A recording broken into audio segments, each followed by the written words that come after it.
대한민국의 의료용 대마를 화하라라는 도발적인 제목으로 연설을 준비해준 신상민 씨의 연설을 박수로 들어보겠습니다.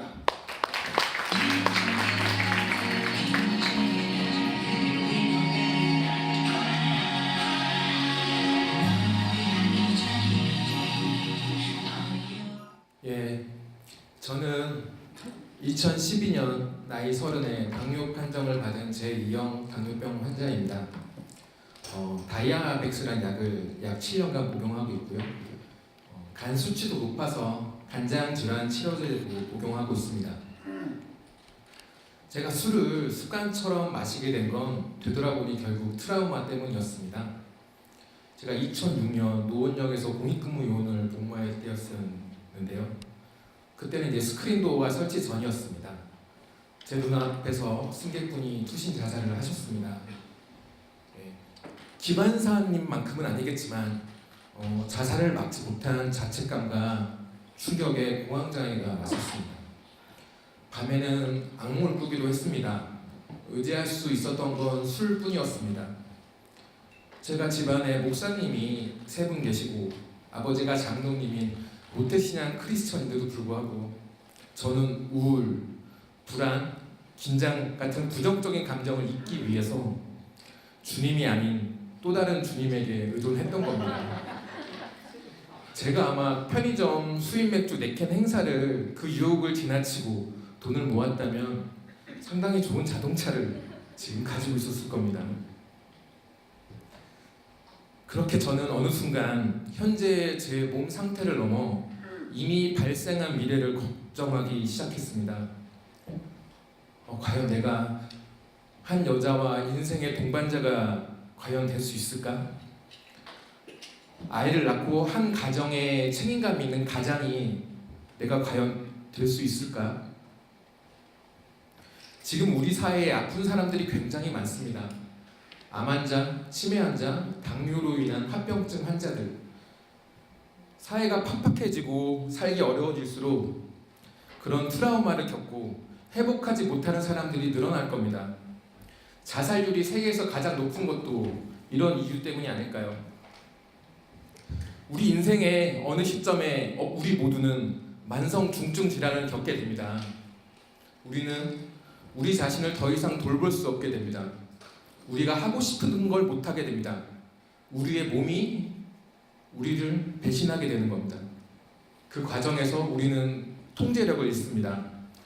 그래서 제가 알아본 것이 있고 만난 사람이 있었습니다. 한국 의료용 대마 법화 운동본부의 강성석 목사였습니다. 트라우마로 인해 불안장애에 오래 시달리는 경우 선진국들은 의료용 대마를 처방해줍니다. 여러분들이 대체로 아시는 피는 대마초 이야기가 아닙니다. 대마에서 추출된 CBD 성분으로 만들어낸 대마 오일 이야기입니다. 대마 오일이 뇌질환에 좋다는 건 환자 가족들이 더 잘 알고 있습니다. 관련 논문도 해외 사이트에서 쉽게 검색할 수 있습니다. 그리고 뇌전증이나 치매 커뮤니티에 환자 가족들 커뮤니티에 가보면 아예 이민을 생각하신 분들도 많이 계십니다. 네이처지에 실린 미국 국립암연구소 결과에 따르면 대마에 있는 CBD 성분이 종양과 혈관이 연결되는 것을 막아서 종양이 성장하는 것도 방해하고 심지어는 암세포 수도 줄이는 임상 실험 결과가 있습니다. 그래서 최근 대마는 선진국에서 그린 골드라고 불리며 바이오 산업의 핵심 소재로 떠올리고 있습니다. 특히 캐나다의 의료용 대마 산업이 가장 발전하고 있어서 미국의 의료 산업계에서는 이 정치권에게 이런 규제 철폐를 요구하고 있습니다. 미국은 민주당이 강한 주는 의료용 대마가 합법화되어 있고 공화당이 강한 주들은 아직 합법화가 되어 있지 않습니다. 한국은 어떻습니까? 난치성 소아 뇌전증, 뇌종양, 뇌질환 환자들을 낳는 부모들에게 의료용 대마, CBD 오일은 정말 절실합니다. 최근 부모들이 네이버 쇼핑이나 직구를 통해서 대마 오일을 들여오다가 마약 사법으로 적발된 사례들이 뉴스에 나오고 있습니다. 국내 뇌전증 환자는 약 19만 명으로 추산되고 있고 10대 미만의 소아 환자들의 유병률이 높습니다. 그렇지만 검찰은 승진을 위해 마구잡이식 수사를 합니다. 매일 발작을 하고 경련을 일으키는 환자 아이 부모들을 말입니다. 부모님들이 얘기합니다. 감옥이 아니라 지옥이라도 가겠다고. 내 아이를 위해서라면. 헌법 36조 3항을 보면 모든 국민은 보건에 관하여 국가의 보호를 받는다고 규정하고 있습니다.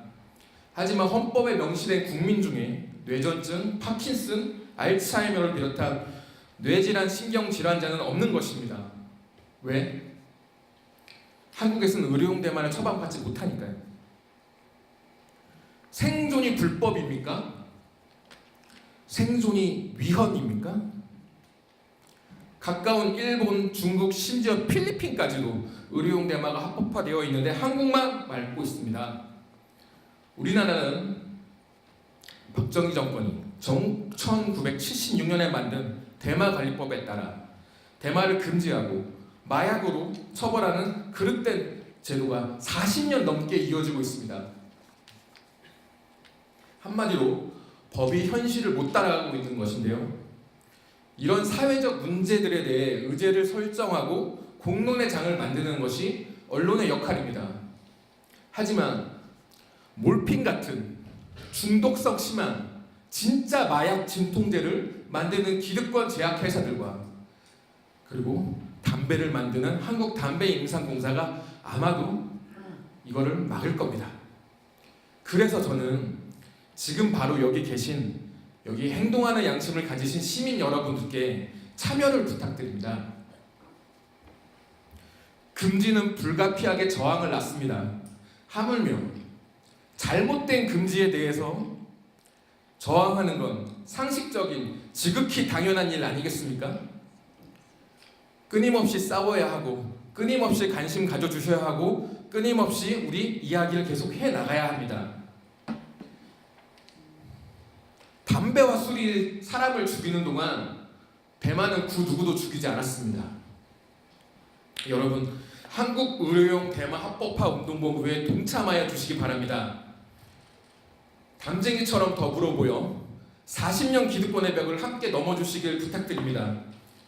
여러분들의 좋아요 하나가 환자 가족들에게 정말 큰 힘이 됩니다. 감사합니다.